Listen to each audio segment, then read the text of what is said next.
Performing under pressure, whether it's me or anybody else, is the same. I have the same pressures as anyone else. There's time, there's performance, there's financial. There's deadlines. My pressures are not unique. The situations may be different, but everybody has the same kinds of pressures.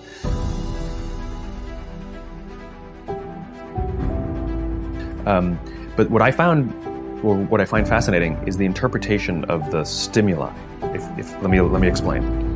So I was watching the Olympics, this last Summer Olympics, and I was amazed at how bad the questions were that the reporters would ask all the athletes. And almost always, they asked the same question, whether they were about to compete or after they competed. Were you nervous, right? And to a T, all the athletes went, no, right? And what I realized is it's not that they're not nervous, it's their interpretation of what's happening in their bodies. What happens when you're nervous, right? Your heart rate starts to go, you sort of get a little tense, you get a little sweaty, right?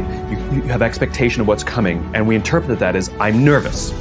Now, what's the interpretation of excited? Your heart rate starts to go, you're anticipating what's coming, right? You get a little sort of like tense. It's all the same thing, it's the same stimuli.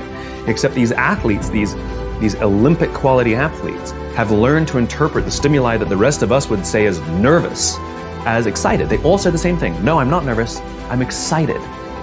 And so I've actually practiced it just to tell myself when I start to get nervous that this is excitement.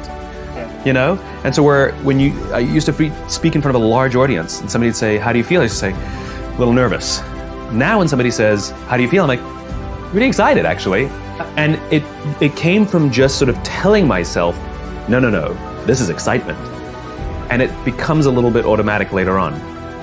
But it's kind of a remarkable thing to deal with pressure by interpreting what your body is experiencing as excitement rather than nerves. And it's really kind of effective. It makes you want to rush forwards rather than pull back, and yet it's the same experience. I talk to so many smart, fantastic, ambitious, idealistic, hard-working kids, and they're right out of college, they're in their entry-level jobs, and I'll ask them, how's it going? And they'll say, I think I'm gonna quit. And I'm like, why? They say to me, I'm not making an impact. I'm like, you've been here 8 months, right? They treat the sense of fulfillment or even love like it's a scavenger hunt, like it's something you look for. My millennial friends, they've gone through so many jobs. They're either getting fired, it was mutual, or they're quitting because they're not making an impact, or they're not finding the thing they're looking for, they're not feeling fulfilled, as if it's a scavenger hunt. Love, a job you find joy from, is not something you discover. It's not like, I found love. Here it is. I found a job I love. That's not how it works.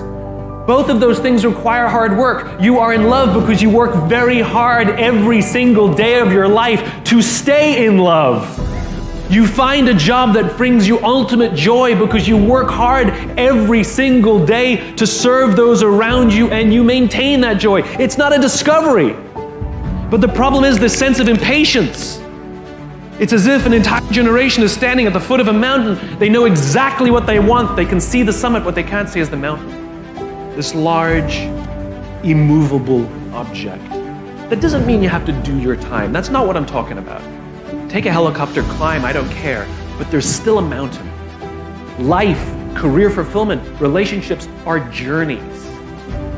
The problem is, this entire generation has an institutionalized sense of impatience. And do they have the patience to go on the journey to maintain love, to feel fulfilled? Or do they just quit and on to the next, dump and on to the next, ghost and on to the next? I'm at my best when I'm around people who believe what I believe. I know it seems silly, but I try very, very hard to sort of stack the deck, to put myself in a position of strength. So for example, somebody asked me just yesterday, have you ever had sort of a bad, engagement? And I was thinking to myself, I'm like, not really. But it's not because I'm some sort of genius or anything like that. It's because I stack the deck. It's because I want to be there. I want to be around people who want me there. In other words, if I'm somebody's 10th choice, I'll probably turn it down. Whereas if I'm their first choice, they really want me there, and so I'm more likely to have a good engagement. They're supportive of me, I'm supportive of them, And so, yeah, I'm at my best when I stack the deck, when I choose to be in an environment where my strengths are there.